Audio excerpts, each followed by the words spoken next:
Hi. Oh, God. Good way to start off. Hi, I'm Zeke. I'm Vice President of No Disclaimers. This poem doesn't have a title. Okay, let's talk truth. My belief in justice is fading like the lives of those 4 nuns murdered back in the 80s. It was execution style, bullet back of the brain, no glory for more Google, killed in El Salvador, an American story. All right, so we got the retro poor. 4 women, no escorts, were doing their moral duty, giving to the lower class and helping the poor see beauty. Meanwhile, in the country, civil war stirs and brews like a cup of joe, while the common folk are getting stirred and bruised. I guess that'd make them an average Joe. 30 years later, we're still uncovering secrets. I guess the government was like a selfish kid finding a puppy in a pet store and wanted to keep it. During that time, death squadrons marched the streets, looking to pick off stragglers and squashing the blood beneath their feet. Does it defeat the purpose when you have no leg to stand on? Scared of a broken system you used to depend on. Try to stay strong, but you know it's wrong. Looking for justice where there's none to be found. Death squadron coming to put you into the ground. And your family's looking around at you like you're their only chancer, but you ain't got the answers, Sway. Can you imagine what those women felt? To be on your knees in front of a man, no romance, while your life enters the last phrase of its brief dance. Where's justice when kill or be killed becomes more real than pretend, and you have the barrel end of a gun aimed directly at your brainstem? Would you ask God to save you? Would you ask God to kill the men given a pen? Would you scribble out your last will and testament, or without even testing it, would you use the pen to challenge your oppressors for the right to be put into the sediment? While AC/DC was putting out Back in Black and ringing hell's bells, 4 nuns were knocking on death's door, getting buried underneath the earth's floor, while their killers got to sleep peacefully with no repercussions in store. Those killers were the very same people that the country elected, and with that in mind, it's not hard to see why I think justice is a bit neglected. 30 years later, we still got the same resolution. Got me thinking if we aren't working toward our own execution. No disclaimers.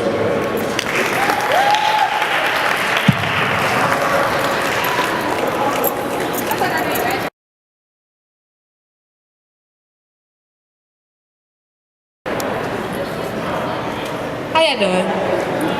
Good, good. Y'all good? Show me, tell me, I want to hear how y'all good y'all are. Real good? Y'all enjoying yourself so far? Yeah. All right. Great. Black and blue, black and blue.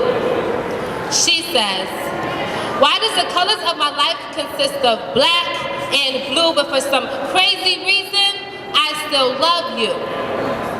When she should be saying, I am not sure PS2, 3, or Xbox 360, so I would appreciate if you kept your hands off me. And he'd be like, I get mad because I can't control her, so I throw her around the room like a PlayStation controller, never taking out the time to console her. I leave her in broken pieces. But even if you look, you will never find where the piece is.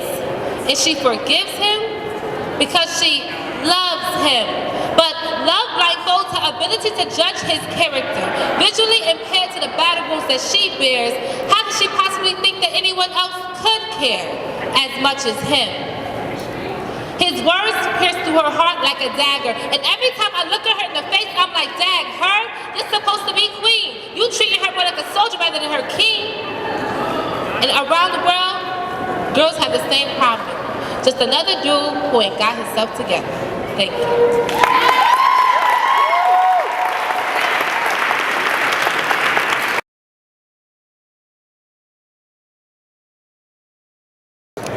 You guys hear me?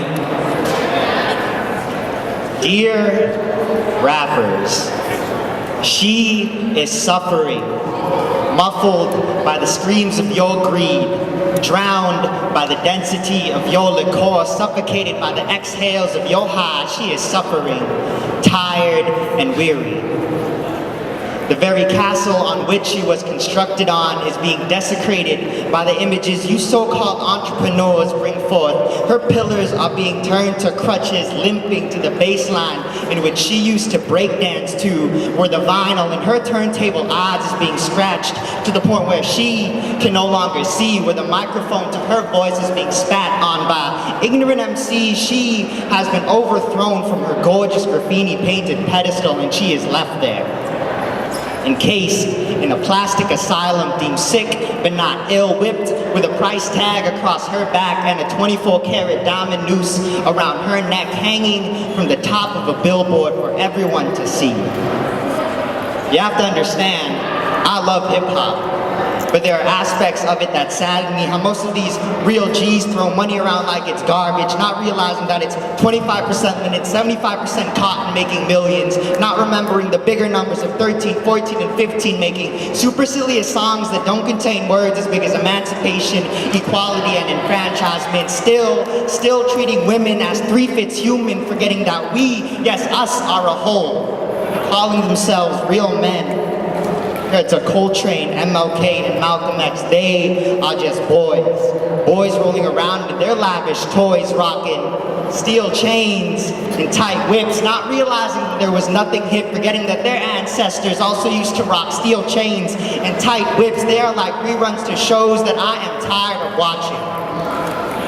Rappers are often fixed on getting their next fix, writing their songs in the blood of their own friends on the paper of their corpses. Hip-hop can be violence, hip-hop can be hatred, hip-hop can be cursing, hip-hop can be degrading, but you see, hip-hop is the feeling you get when your stomach is hungry, having nothing to eat, and so you had to write. Hip-hop is a prison inmate, 25 to life, having nothing to do, and so he had to write. Hip-hop is a broken down neighborhood with people tired of their lives, and so they had to write. Hip-hop is Tupac, hip-hop is Biggie, hip-hop is the Sugar Hill Gang with the hip-hop, the hippie to the hip-hop, and you don't stop. Hip-hop is in you, hip-hop is in me, hip-hop is love. Take out your pistols, throw away the bullets and load them with the sun, then shoot at those sanguine-colored clouds so that your blue and red-eyed partners can finally see the light, and that their irises would stop crip-walking around their corneas so they would finally realize that history is repeating itself before their very eyes. And yes, Drake, you only live once, so tell me, why are they acting this way?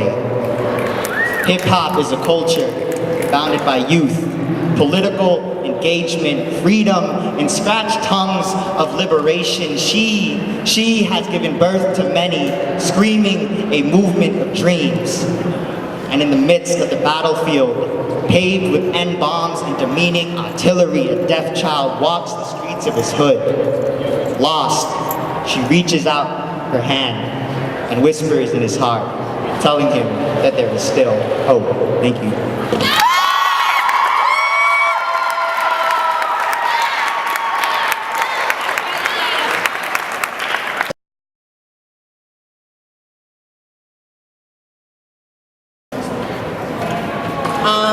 This poem is dedicated to Mr. Raymond Sermont.